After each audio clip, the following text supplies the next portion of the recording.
Hey guys, what's up? Welcome back to the channel. It's Cynicalex.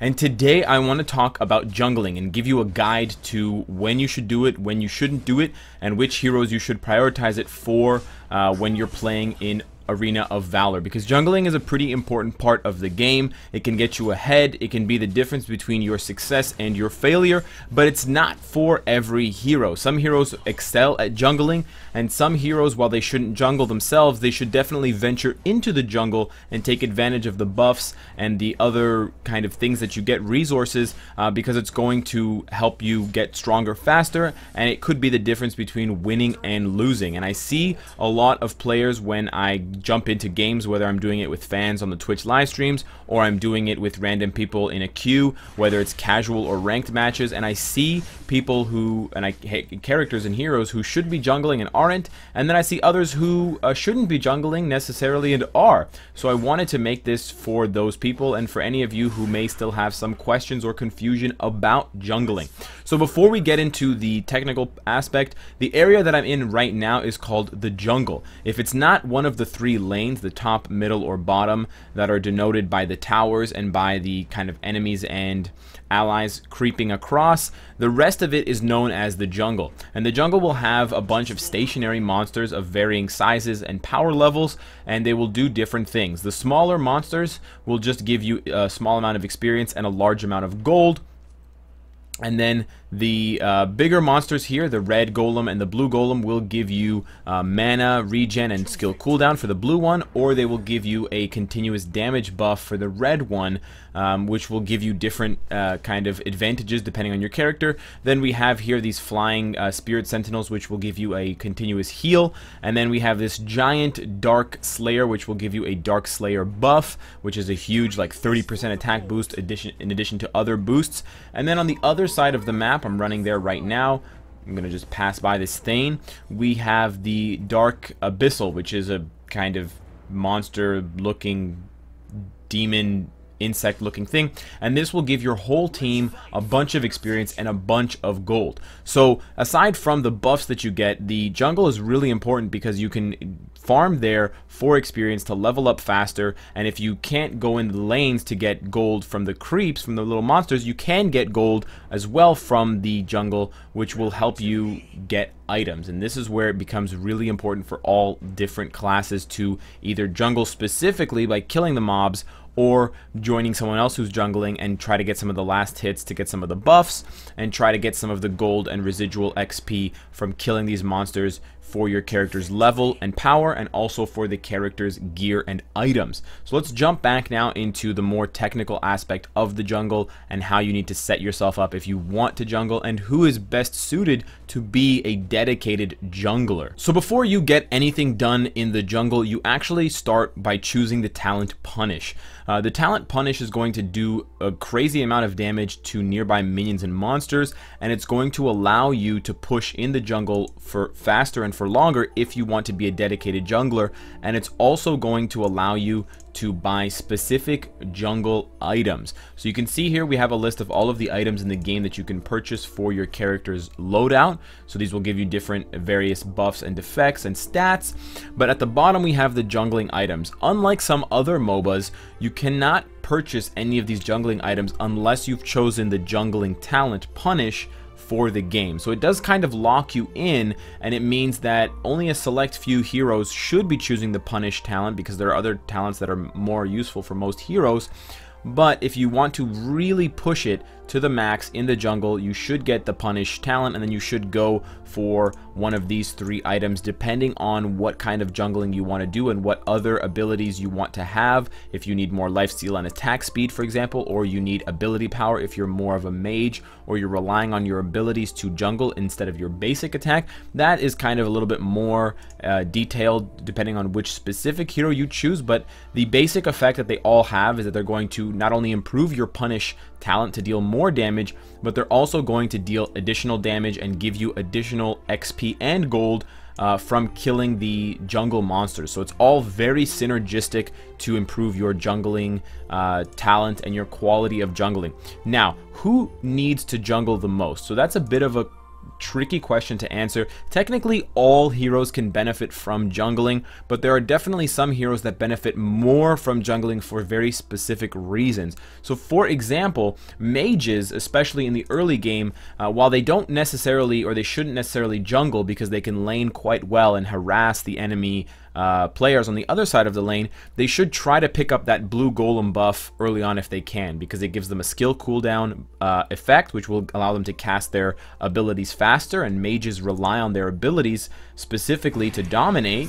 And it also gives them a mana regen, which of course is kind of synonymous with the mage, because they need mana to cast their abilities, to cast their spells and do damage and do other effects. So that is one aspect where mages definitely do need to pay attention to the jungle. Going into the jungle and trying to jungle exclusively as a mage is going to be very difficult, because your DPS in the early game is very low. You don't deal very good continuous damage. You deal high burst damage, but it comes in waves, and so it'll make it very difficult for you to kill these mobs, the jungle mobs, effectively and quickly. In addition, because you're a mage, you don't have very high health for the most part. There are some exceptions, but most don't, and so you can't even tank the hits that the jungle monsters are dealing to you. Although they don't deal a lot of damage, it's more than zero. So the mage is kind of one example of where the jungle can be important in certain specific situations, but it's not the primary target. On the other hand, warriors, I think, are one of the best suited types of characters for the jungle. And I think the jungle is best suited for characters who have, you know, medium to high attack speed, who have good auto attack damage, because you're going to have to take advantage of that to kill all of the mobs quickly and not just one or two, and also characters that have a movement ability, like Xannis, like Tara, Arthur. A lot of the warriors have movement abilities, and that's no coincidence, because you're going to want to zip around that big jungle, because it's pretty spread out, to kill as many jungle monsters as you can. The faster you kill jungle monsters, the more gold you'll get. The more gold you get, the more items you can purchase to then ramp up your character's power level. Tanks, of course, can also benefit from the jungle, but as we said, you need to move around a lot. Tanks are traditionally quite slow on the up, and they don't have a very high damage output because they're so tanky, so it's going to be more difficult for them. Assassins, like warriors, are going to be also well suited to the jungle. The jungle is also good for assassins because assassins have junglers have a secondary role, which is to roam between all three of the lanes, the top, middle, and bottom, and kind of see who needs help or who could be ganked on the enemy team. If you're not familiar, ganked means when enemies suddenly attack you to try to kill you directly. They kind of ignore the towers, they ignore the mobs, and they just go specifically for your throat to cut it off. So the assassin is another good class for the jungle. They do have, they're a little bit squishier, so they do struggle a little bit more in the early game to jungle than warriors, although there are definitely exceptions like Zephys. But the last class that should probably consider jungling semi-primarily is the marksman class. The marksman class is going to be good because they can attack at range, and they have usually high to very high attack speed. So especially in the early to mid game, they can take advantage of the fact that jungle monsters deal low damage to them, and they can kind of ramp up their items and get stronger faster. It's especially important to realize that mages and marksmen are both classes that rely heavily on the items that they build for their character's strength. So in addition to the level and stat boosts that you get, the items that you buy that are denoted by these different icons will give you different buffs, and the buffs are kind of above my head. But especially for marksmen, they are notorious for being very weak in the early game compared to other classes, because they rely so heavily on their auto attack to deal the majority of their damage, and the auto attack just doesn't have any effects. It's just an attack, it's just damage. And so marksmen become very strong in the late game when they have all of their equipment loaded out, because they have all of these additional secondary and tertiary effects that are influencing and amplifying the power of their basic attack. And then that power, coupled with how many attacks they get per second, because they have very high attack speed, means that they suddenly become quite strong once you reach, you know, 5 or 6 fully built items. And for that reason, in order to build those items quickly, marksmen are going to want to spend some time in the jungle. However, marksmen can also gain a lot of gold and therefore buy a lot of items quickly by laning. You can get a lot of gold if you can last hit all of the minions in a lane, and it's continuous gold, so it's helpful for you.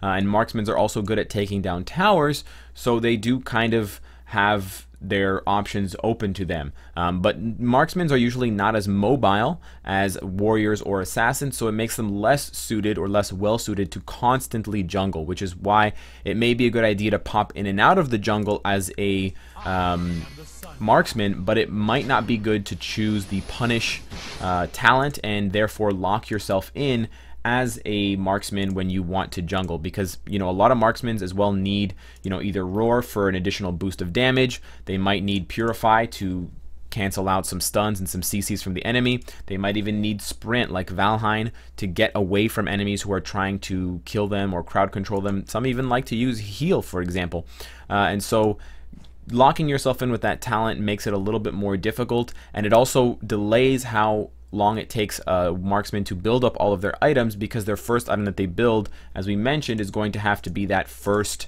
jungling item, one of the 3 at the end here: Leviathan, Loki's Curse, or Soul Reaver. You don't have to go all the way necessarily, but usually it's quite a good idea to do so. It's not that much more expensive, and the payoff is quite a bit more, as you can see, the 35% attack speed and 10% life steal between Stabby and Soul Reaver.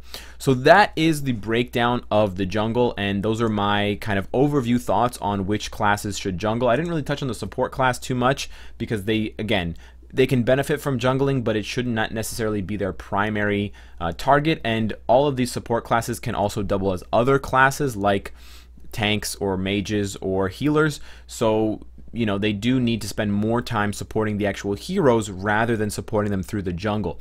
But whoever ends up being the jungler on your team, whether it's a warrior, assassin, marksman, or other type, they will be indefinitely benefiting your team by not only clearing your jungle out and getting stronger and helping you potentially double or triple team unsuspecting enemies on your lane, but then they can also in the later game disrupt, if they're very high level, disrupt the enemy's lane and the enemy's jungle by going through past the kind of river and killing their jungle monsters, and maybe even killing some of the larger jungle monsters at the end, like the Abyss Dragon, to give your team a lot of gold, a lot of healing, XP, or a buff in the case of the Dark Slayer. So let me know what you guys think of the jungle, if you've tried jungling specifically and primarily, or if you haven't yet. Let me know if you have any more questions about the jungle, or if you want to add anything to what I've stated thus far. Subscribe if you enjoy the content and you want to support me, and of course, if you like what you see, I hope to see you again tomorrow. Take care.